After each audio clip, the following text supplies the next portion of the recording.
First எனக்கு Monica மேலே அந்த ப்ரெஷர் காண்டானது பசங்களை சேரவில்லை. பசங்க நான் கிட்ட போனால் பசங்களை வந்து போடா பூச்சிக்காரா பைத்தக்காரான்னு அந்த மாதிரி சொல்கிற அளவுக்கு வந்து மாமியாரும் மோனிகாவும் அந்த அளவுக்கு என்னை தள்ளிட்டாங்க. ஒரு நாள் என்ன ஆச்சுன்னா இந்த பிரச்சனைலாம் முடிஞ்சு வீட்டுக்கு வந்தேன். சரி மோனிகாவா நம்ம பேசி தீர்த்துக்கலான்னு வீட்டுக்கு வந்தேன். வந்து அவளே என்ன பண்ணா, எனக்கு அவள் கையால் அவள் காசை கொடுத்து பசங்கிட்ட கொடுத்து பீரோ வாங்கி கொடுத்தா. அது என்னத்துக்குன்னு அன்றைக்கி நைட்டு தான் எனக்கு தெரிஞ்சு போச்சு. ஃபுல்லாக குடிச்சிட்டு அன்றைக்கி நைட்டு என் கூட ரிலேஷன்ஷிப்பில் இருந்துட்டு தூங்க வச்சிட்டா. அவள் தூங்கிட்டேன். அவளே ட்ரெஸ் எல்லாம் மாற்றி விட்டு தூங்க வச்சிட்டா. தூங்க வச்சு நைட்டு ஒரு 2 o'clock இருக்கும். என் ஃபோன் எடுத்து பார்த்தா, எனக்கு தெரியாமல் எடுத்து பார்த்துட்டு இருக்கும்போது எடுத்த ஃபோட்டோஸ்லாம் பார்த்துட்டா.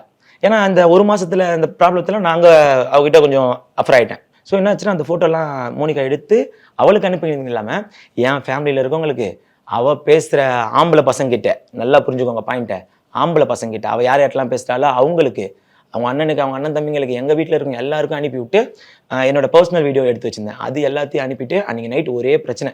அன்றைக்கி அனுப்பிட்டு விட்டுருந்தா பரவாயில்ல. பர்சனல் வீடியோனா என்ன வீடியோ? நானும் அந்த சொல்லியிருந்தேன்ல இப்போ சொன்னீங்களா அந்த பிள்ளை, அவள் நானும் எடுத்து இந்த செல்ஃபி. அதான் அந்த ஒரு மாசத்துல நாங்கள் இவளுக்கும் எனக்கும் இடைப்பட்ட கேப் விழுந்துருச்சு. மோனிகா எடுக்கிற முடிவு தான் மெயின்.